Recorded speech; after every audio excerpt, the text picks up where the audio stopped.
How can you come to a greater sense of peace and acceptance with your illness?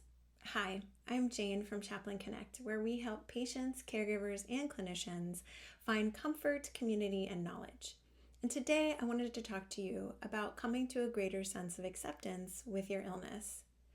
Now, I have worked with patients who have rare, chronic, life altering, and terminal illnesses for the past 20 years. And in those 20 years of experience, I've found that many people go through three phases, periods, or stages as they come to a place of acceptance. And that there are two things that people do that can really, really help you come to a greater sense of acceptance. So, what are those three sort of stages or phases or transitions, we might call them? Well, at first, I find that many patients are in a place of shock. You may find that it's hard to concentrate, it's hard to focus. You may find periods of real despair and sadness, and then periods of feeling like, you know what, I'm going to be okay. I'm going to be able to manage this. It may just feel like somewhat of a roller coaster at the beginning. And that period of time is often filled with meeting new doctors and lots of appointments. You're hearing about lots of different treatment options. And then maybe you get a treatment scheduled. Now, you may have gotten a diagnosis and a treatment sort of same day. That can happen. But often for people, the treatment can be delayed. They've had an onset of symptoms. They've gone to the doctor or maybe a whole host of doctors. They've gotten a diagnosis. They've gotten a treatment plan. And then they have to wait for this treatment to start. And that period of waiting can include a lot of anxiety, a lot of worry. What is this treatment going to do to me? How is it going to impact me? How is it going to impact my loved ones? How do I prepare for this treatment? What are the side effects of this treatment? There's just a whole bunch of new questions that can come during that period of time. It's a lot of anxiety, shock, numbness, just lots of questions. And then finally you get to the day of treatment.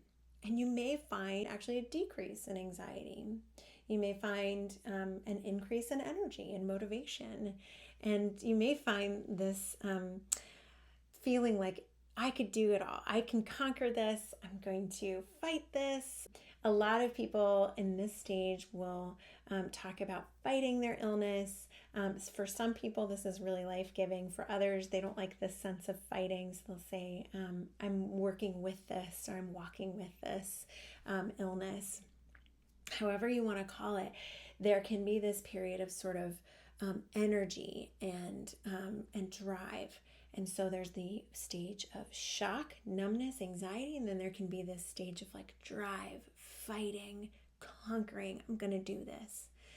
And let me tell you, you are doing great. You're going to do this. You are doing it. And so hang in there. If you're in this stage, it's a stage, I think, of a lot of energy and sometimes even enthusiasm. So ride that wave. And as I said, this stage can actually come at different times too. You may find that this comes in different seasons of your illness. And then after this period of, fight and excitement, you may find that you're now experiencing some new side effects, some new symptoms that are side effects of the treatment that you're getting. So you may find that you're coming up against so many more limitations because of the side effects of your treatment and the ongoing symptoms you're having from the illness itself. And at this point in time, many people start to resist. And so you may find that, I used to be able to do 10 miles of running before I ever got these symptoms. And then I got the symptoms, I got the diagnosis, and I was able to do 6 miles a day. And I was still fighting. I was going to conquer this and got the treatment. And now I can only do 1 mile, if that.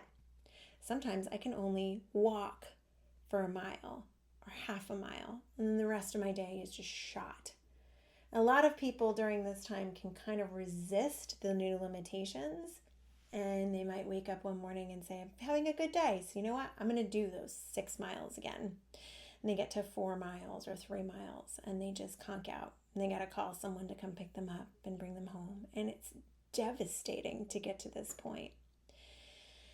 Now, this is such a difficult period, I think, when you're resisting, and because you really are still, your body, mind, and spirit are still hanging on to that person that you were before all of this happened. And you know what? You didn't sign up for this. This isn't something that you planned out in your future and said, you know what, when I get to be in my 20s, I really want a life altering illness. It's going to totally change my life. Nobody signs up for this. And it's really, really difficult what you're going through. It's really difficult because not everybody around you totally gets it either. And so you want to resist. You want to say, no, I can do more. I can be that person I was. But then you find that you have to recover for so much longer. So you may have been trucking along doing half a mile of walking every day, and then you say, forget it, I'm going to do the 6 miles, and you run a mile and you're conked out for days following that. And now you're not walking a mile every day, you're just resting every day because you pushed yourself and you ran a mile or two. And that can be so hard because your body, mind, and spirit is still looking back at what you used to be able to do, and you're resisting. So these are the 3 stages. It's that shock and numbness. It's that fight energy. And then it can be that resistance to what is changing now.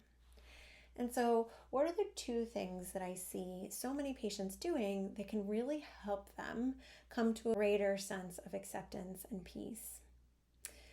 So the first one is changing the goalposts. Now, I've been using an example of someone who ran 10 miles a day before work at 5 a.m. before they ever got any of these symptoms. And now they're trying to get back to that, or they're trying to do more, but they're realizing, you know what, all I can really do is walk half a mile a day. And so at a certain point, it helps to change the goalposts. Instead of it being 10 miles a day, now the goal is going to be walking half a mile a day. And that's it. Not at 5 a.m., just any time of the day, walking half a mile.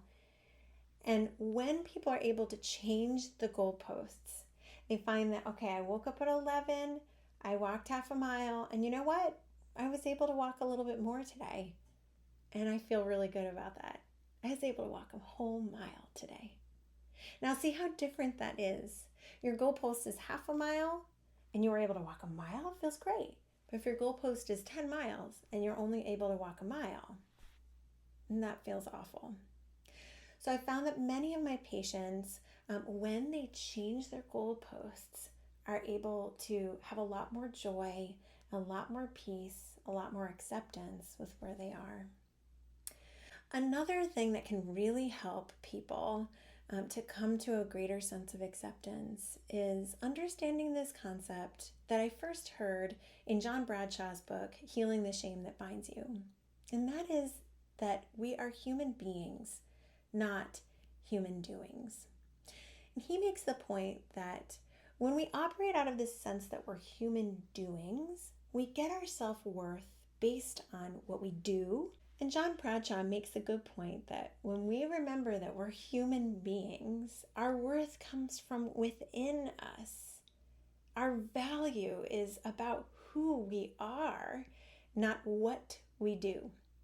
And so often when I'm on the phone with patients, I'll hear a caregiver in the background. It might be a daughter or a spouse or a friend who's shuffling around in the background, and they'll sometimes chime in a little bit if I'm on speakerphone. And so whenever a patient brings up this sense of, I'm not doing enough for my family and I just wish I could do more in the world, I will then say, hey, is your spouse, your friend, your sister in the background? I know she's often there. Would she mind, being on speakerphone and talking? And then I'll ask, what do you really value about your loved one, the patient? And inevitably, they'll always say things like, oh my gosh, I just love being with them. Or, oh, I love, I don't know, just who they are. And I have yet to talk to someone who, when I ask the question, what do you love? What do you value about your loved one? I have yet to hear someone say, oh, you know what I really love about them? The fact that they were able to sweep this morning and then do the dishes and, get the kids to school and hang up those curtains. And no, the loved ones, the people that you really love, the people who really love you, what they love about you is who you are, not what you do. And this is such a hard concept for any of us to really take in and internalize because we take so much of our value from what we do. It is so hard to lay in bed all day long, not running, not going to work, not taking care of the kids, not taking care of your family members, not, checking in on friends, not doing much of anything, and to feel value. But let me tell you that you have so much value just in being who you are. You are worthwhile because of who you are. So I hope that this helps you come to a greater sense of acceptance and know that this is a journey, or as one of my patients put it, it's an ordeal. Whatever you might want to call it, it takes time to get to that point of acceptance. And I think what's most important in all of this is that you give yourself grace throughout it. And what does that mean? It means that when you screw up, as we inevitably will do, when you feel like you take one step forward and two steps back, give yourself permission to be wherever you are. Know that where you are is okay. That's what it means to give yourself grace through this. So it will take time. Give yourself grace along the way, but know that you will eventually come to a place of acceptance. So I hope this helps you. I hope that it's a blessing. And if it was, please make sure to subscribe and get alerts so that when we have new content, you'll be alerted to the new content. I also encourage you to leave a comment. Let me know, is this your experience or maybe it's really different? I also encourage you in the comments to encourage each other. This can be a forum for you guys to share with one another your experience and to encourage the others who are leaving comments. So make sure to subscribe and leave a comment. I hope that this was helpful for you, and I look forward to seeing you again. And I hope you have as good a day as you possibly can.